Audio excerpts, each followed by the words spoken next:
সূরা তাওবা 4 নম্বর আয়াত, ইন্নাল্লাহা ইউহিব্বুল মুত্তাকিন, মুত্তাকিদেরকে আল্লাহ ভালোবাসেন। এই হলো 1 নম্বর উপকার। 2 নম্বর, যারা তাকওয়া অর্জন করবে আল্লাহ তাদের জন্য রহমত লিপিবদ্ধ করে দিবেন। সূরা আরাফের 156 নম্বর আয়াত আল্লাহ বলেন, ওয়াসিআত রাহমাতি ওয়াসিআত কুল্লা শাই, আমার রহমত সব কিছুকে বেষ্টন করে রাখে। ফাসাআকতুবুহা লিল্লাযিনা ইয়াত্তাকুনা ওয়া ইউতুনাজ যাকাত,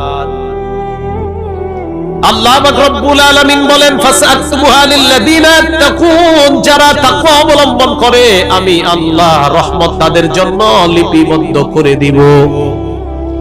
তাহলে যারা মুত্তাকি তারা আল্লাহর রহমতের চাদরের মধ্যে চলে যায়। সুবহানাল্লাহ।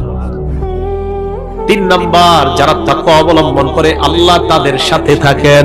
সুবহানাল্লাহ। সূরা নাহলের 128 নম্বর আয়াতে আল্লাহ বলেন, ইন্নাল্লাহা মা'আল্লাযীনা তাকাউ ওয়াল্লাযীনা হুম মুহসিনুন, নিশ্চয়ই আল্লাহ তাদের সাথে যারা তাকওয়া অবলম্বন করে এবং যারা সৎকর্মশীল।